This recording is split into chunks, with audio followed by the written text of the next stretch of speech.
It was the kind of moment that doesn't just change a case, it rewrites a family's entire history. The detective leaned in.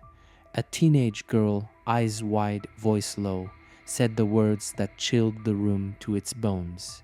I think my sister is buried in the backyard. Not ran away, not missing. She used the word buried like she had seen something, or maybe heard something she wasn't supposed to hear. The home was in Seaside, California, military housing, quiet, ordinary, forgettable almost. But beneath that unassuming backyard was a secret so disturbing, even the soil seemed to tremble. The girl making the claim was Kathy Day, Mary's younger sister. She was just a kid back when Mary disappeared, but now she was grown and haunted. The memory, whatever it was, had clawed its way out of the dark, and now it was demanding to be heard. I imagine what must have gone through that detective's mind in that moment. The file said no one had seen Mary Day since the early 80s. There was no missing persons report, no media coverage, no school alert. It was like the world just forgot her. And yet, in that dimly lit room, Kathy spoke like someone who hadn't forgotten a single scream. That night, the backyard was sealed off. Cadaver dogs were brought in. I can still hear the sound of their paws crunching against dry grass. And then one of the dogs alerted, right there beneath the surface. It was no longer just a memory. Now it was a potential murder scene. Before the shovels hit the dirt, I found myself staring at an old school portrait, a faded snapshot of a young girl with sunlit freckles, a shy grin, and a spark in her eyes that hinted at curiosity or fear. Mary Day. She looked like the kind of girl who might pass you a secret note in class, maybe get scolded for doodling on her desk. You look at her, and you feel something like you know her, like she could have been your little sister, your friend. You feel the loss before you even understand it. She was born in New York, the eldest of three sisters. Her mother, Charlotte, had been married before. Mary's biological father wasn't in the picture long. Eventually, Charlotte married William, who was a strict, decorated army man who transferred the family from base to base. By the time Mary reached Seaside, California, she was just 12. And from the outside, it looked like a disciplined military family. But once I started digging into the Day household, it was clear that house wasn't filled with love. It was soaked in fear. Mary was described as sensitive, quick to cry, but never to complain. The kind of kid who would try to protect her younger sisters even when she couldn't protect herself. Her teachers remembered her as quiet, withdrawn. Once she showed up to school with bruises, but no one followed up. One day, Mary was there, the next gone. No phone call, no search, not a single missing child poster. She vanished into thin air and the world kept turning. No one filed a report, not even her mother. And that's what haunts me. Because when I look at her photo now, I don't just see a missing girl. I see a system that failed her, a family that forgot her, and a story that was almost lost forever. Until that teenage whisper unearthed it again. The deeper I dug, the more I realized this wasn't just a broken home. It was a controlled environment, a military-style prison disguised as a family. At the center of it was William Hull Mary's stepfather, former army, a man who wore discipline like armor and expected absolute obedience. On paper, he was decorated, commanding, the kind of man who looked people in the eye and expected them to flinch. But inside those walls, he ruled with fear. Mary's mother, Charlotte, didn't soften the edges, she sharpened them. Cold, unreachable. When police interviewed her years later, there was something off. Not just griefless, but emotionally vacant. She spoke about Mary like she was a burden, a phase, an inconvenience that had simply passed. Even Mary's younger sisters, Kathy and Sherry, said the air in the house felt thick. You didn't talk back. You didn't ask questions. You didn't cry. You survived. I kept thinking, if Mary vanished in this environment, who would even notice? Or worse, who would want her to vanish? The more I read, the more I felt like I was watching the final scenes of a horror movie. In reverse, we know something happened in that house, but the closer we get, the more it twists. And William, he had an answer for everything, except for one. Why didn't you report her missing? Mary's sisters didn't tell the full truth right away. They were scared, still bound by a kind of psychological leash that had been on them since childhood. But when they did talk, what they described was worse than I expected. Punishments in the whole household weren't grounded in reality. They were something else, something ritualistic. Sherry and Kathy spoke about being buried in holes in the yard as a form of discipline. Not metaphorically, literally, dirt up to the chest, left in the sun, locked outside at night, beaten with belts. Sometimes they were forced to stand for hours, not move, not speak. But Mary got it the worst. Charlotte didn't hide it. She said Mary was rebellious, hard to control. But what that actually meant was that Mary pushed back. She resisted. She talked back. She cried. And in that house, that made her a target. Sherry remembered Mary being locked out during a storm, no jacket, no shoes. Kathy recalled her being shoved hard enough to hit her head on a wall. And then, one night, she was gone. Charlotte would later tell people that Mary had run away. But the girls never believed that. Not really. Because Mary didn't pack a bag. She didn't say goodbye. And worst of all, she left her shoes behind. Would you run barefoot into the night, never to return? Or was someone trying to erase her? This is where the case takes a turn that still baffles me. Mary vanished in 1981, not just out of a room or a neighborhood, but out of existence. And yet, no missing persons report was ever filed. Not that night, not the next day, not the next year. There's something profoundly disturbing about that. I kept thinking, if I disappeared as a teenager, would my family wait? A day? A week? How long before they went to the police? But in Mary's case, the silence stretched on for decades. Charlotte, her own mother, claimed Mary ran away, that she was a troubled child, a problem, and when Mary disappeared, Charlotte simply decided she was done. She never reported it, never asked for help, never even told the girls' schools. It was like Mary was a page torn out of the family photo album and thrown into the fire. Even the military base where they lived didn't raise an eyebrow. There was no alert, no search, nothing to trigger the system. Which makes me wonder, was that the point? If there's no report, there's no case. And if there's no case, there's no crime. It wasn't until 2 decades later that Mary's name resurfaced like a ghost, finally screaming loud enough to be heard. Her younger sister, Kathy, now an adult, had been carrying something dark for years. And finally, in the early 2000s, she cracked. During a taped interview with police, her voice shakes.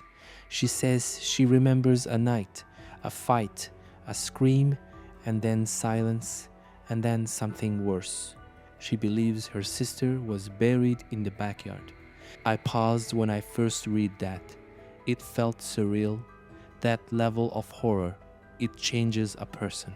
But the seaside police didn't pause. They acted. The old military home where Mary once lived was still standing. It had passed through other families, other lives, but now it was a potential grave. The backyard was cordoned off. Tents went up. Forensics teams arrived, and then they brought in the cadaver dogs. One of them, trained to detect the scent of human remains, alerted near the back fence. That single bark, it froze everyone in place. That bark meant something was or had been there. They dug and dug but no remains were found. Not bone, not cloth, not even a trace of DNA. The earth was silent. But I couldn't help wondering, did they dig deep enough? Or was something moved? Hidden better or worse? Was the alert real?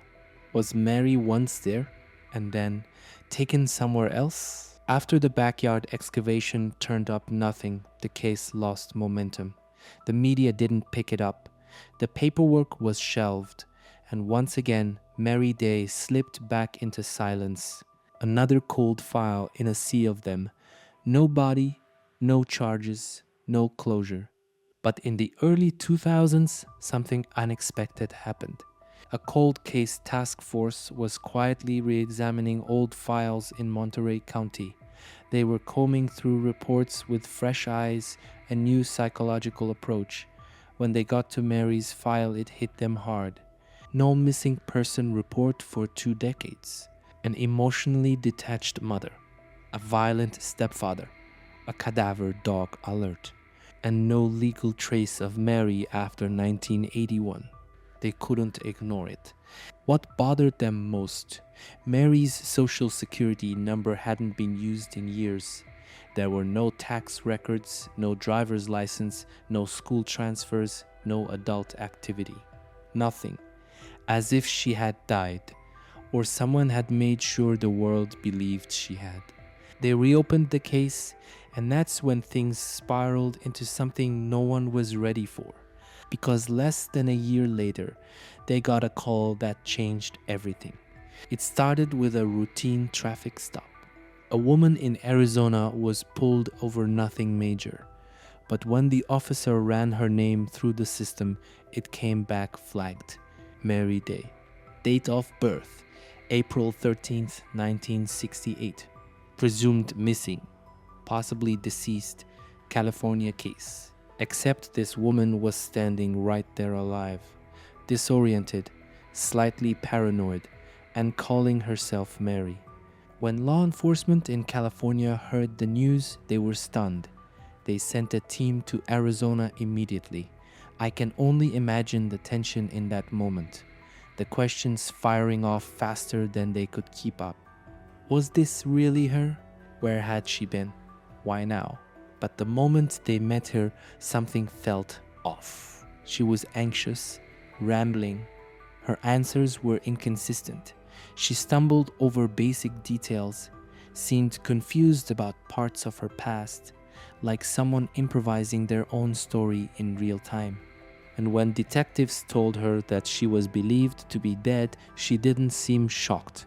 She laughed, not out of joy or disbelief, but nervousness. An almost mechanical giggle. It didn't sit right with anyone in the room. This was either the strangest miracle they'd ever seen, or the start of something much, much darker. I've watched the footage of the woman claiming to be Mary Day over and over. She sits across from detectives in a small, nondescript interview room. The walls are bare. The lighting is cold. She's nervous, wringing her hands, shifting in her seat. Her voice trembles, barely audible at times. She stutters through her story, like she's trying to remember lines from a script she only half memorized. And the details, they don't hold up. She can't name her childhood school. She can't describe the house she supposedly grew up in. When asked about her sisters Kathy and Sherry, she gives vague, disjointed answers. There's no warmth in her words, no flicker of recognition, just fog. The strangest part, she keeps referring to herself in third person. She'll say things like, Mary liked horses, or Mary had trouble with her mom, as if she's talking about someone else, not herself. That disconnect, it gnaws at you. And when they finally brought in Kathy and Sherry to meet her, everything fell apart. The sisters were stunned. Sherry said immediately, "That's not Mary." They looked at her, same eye color, similar bone structure, but something fundamental was missing. There was no connection, no memories shared, no emotional reunion, just tension, silence, and confusion. It felt like watching two strangers trying to force a bond that didn't exist. So, how do you explain what happened next? Because it should have cleared everything up. Instead, it only made things worse. The first time I saw the footage, I got chills. A woman sits in a chair across from detectives. She's thin, pale, nervous. She picks at her hands. Her voice quivers when she speaks soft, hesitant, like she's not used to being listened to, or like she's performing a version of herself she hasn't quite rehearsed enough. She says she's Mary Day. She gives her birth date. She recalls living in Seaside.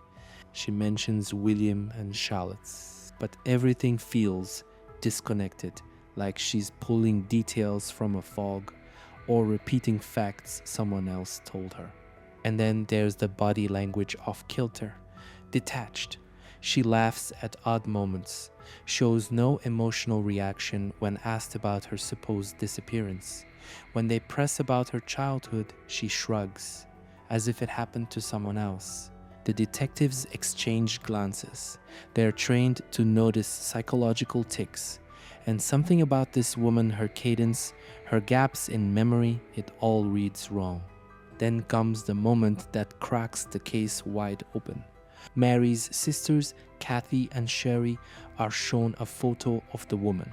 They stare at it in silence. Then one of them whispers, "That's not her." Even when they meet in person, they say the same thing. The walk is different.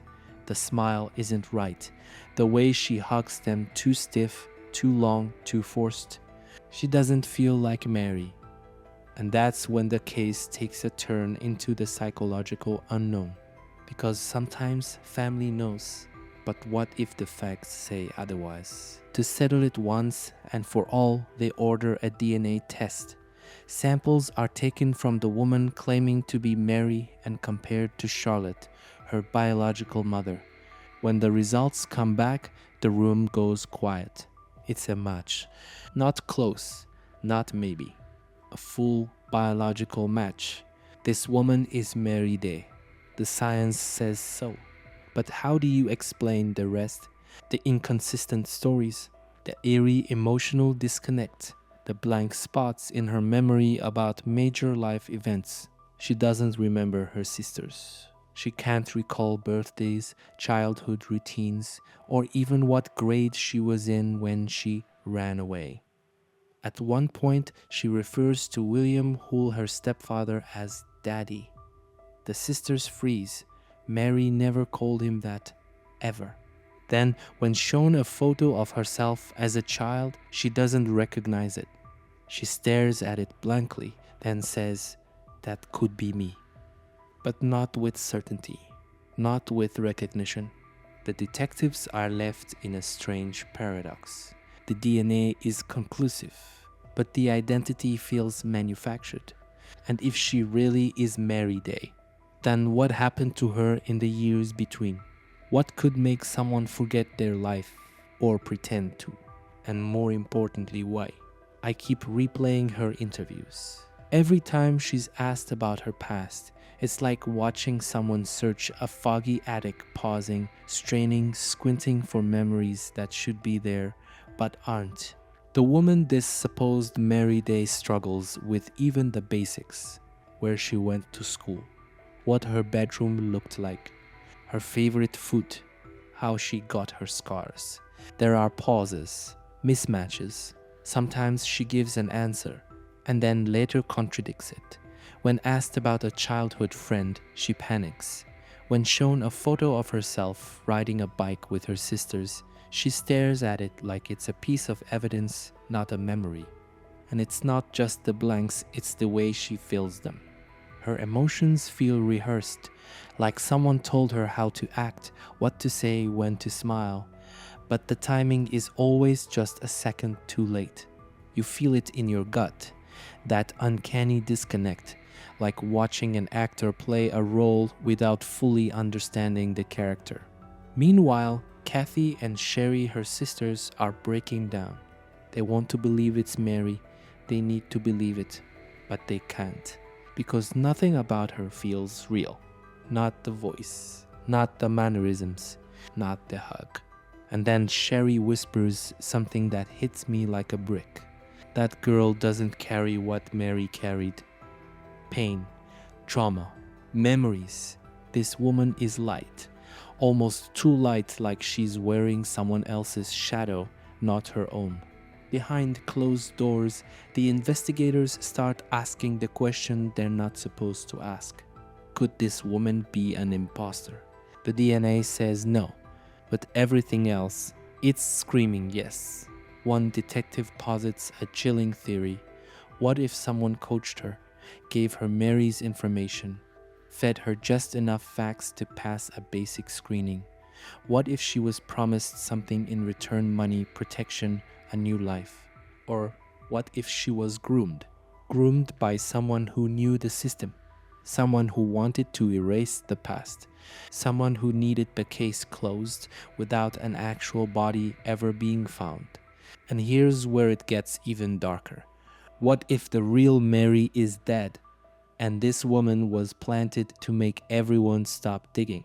It would explain the timing, the sudden reappearance after renewed investigation, the gaps in her story, her lack of real emotional connection to the people and places that should define her.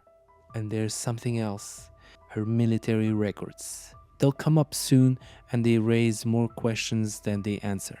Because if this woman is truly Mary Day, how did she join the military after she was supposed to be dead? And if she's not Mary Day, then who is she, and who sent her? I thought I'd seen every kind of dysfunctional family dynamic by now, but digging into Charlotte and William's history felt like peeling back rotted wallpaper in a house no one should have lived in. Let's start with William Hull, ex-military, a man used to structure, dominance, and control. But off-duty, his record is stained with incidents, allegations of violence, unreported domestic disturbances, unexplained relocations. There's no formal abuse conviction, but that's not unusual in these kinds of cases. He was always one step ahead of consequences, always on the move. And then there's Charlotte. If William was the hammer, Charlotte was the silence that followed it. Her interviews with detectives are emotionally hollow. She talks about Mary like she was a stray dog that wandered off, not her daughter. At one point, she even implies that Mary deserved to run away, that she was too much to handle. But when asked if she was relieved to hear Mary was alive, no emotion, no tears, just a shrug and a casual, "That's good, I guess." Here's the thing: Charlotte also had a history of letting her children slip through the cracks, a prior custody battle, neglect reports, and most chilling, a disturbing pattern of rewriting reality when it didn't suit her. I found out that after Mary vanished in the early 80s, Charlotte told neighbors they'd sent her away. Others said she told them Mary had gone to live with relatives. There's no consistency, only smoke. Which begs the question: were they hiding something darker than neglect? Was this a case of chronic abuse spiraling into something criminal, maybe even fatal? And if so, did they need someone to replace Mary just long enough to bury suspicion? Just as the pressure starts building to reopen the case formally, it happens again. The woman claiming to be Mary Day vanishes. She doesn't make a scene. There's no news report, no confrontation. She simply disappears. No forwarding address, no phone number, no digital trail. Even the police don't know where she went. One detective said it felt like chasing a ghost that was never meant to be found twice. And here's what keeps me up at night.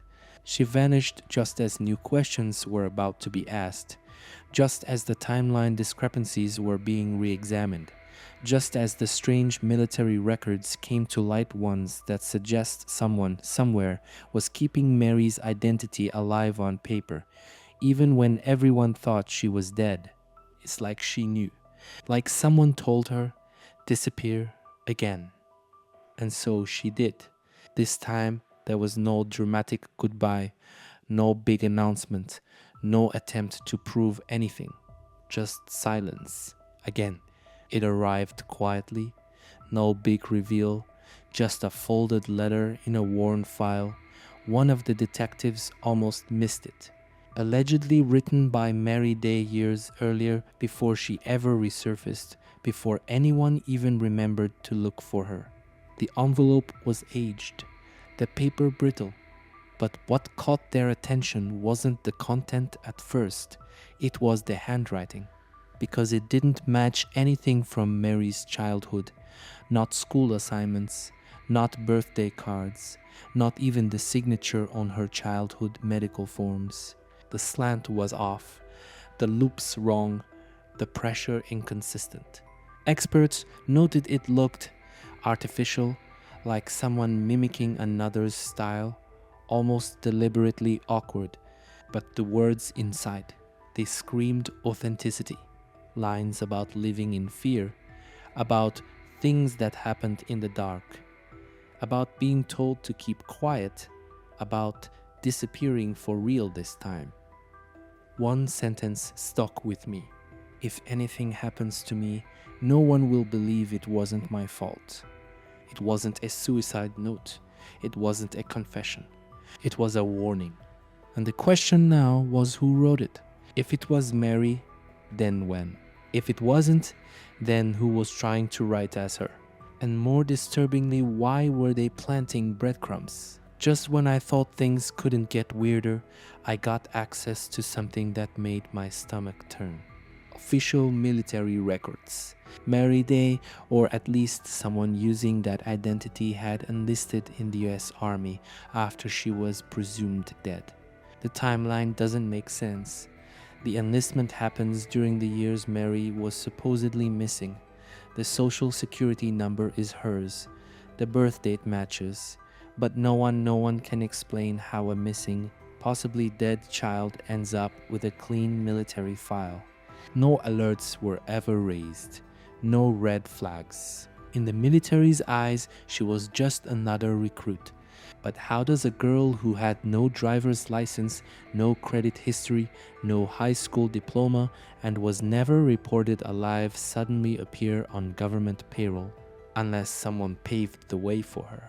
Unless someone created a backstory, a paper trail, an identity. This wasn't just someone using Mary's name. This was someone becoming her. And whether it was to erase the original Mary or to protect someone who hurt her, I don't know yet. But one thing's clear. Mary Day didn't just go missing once. She was rewritten. I keep circling one question like it's the only door left in a hallway full of locked ones. Why come back? Why, after vanishing for decades, would someone show up claiming to be Mary Day only to disappear again? There are only two possibilities. Either this woman was coached to appear at just the right moment, to shut down an investigation before it unearthed the truth, or she was the real Mary Day, and she came back not to be found, but to warn us. Think about it. Her reappearance only happened after the cadaver dogs alerted in the backyard, after the police started pulling threads that might lead back to Charlotte and William. Then suddenly, Mary resurfaces, DNA confirmed, case closed. Too clean, too convenient. But if she was the real Mary, what if she had been forced into hiding? Brainwashed? Controlled?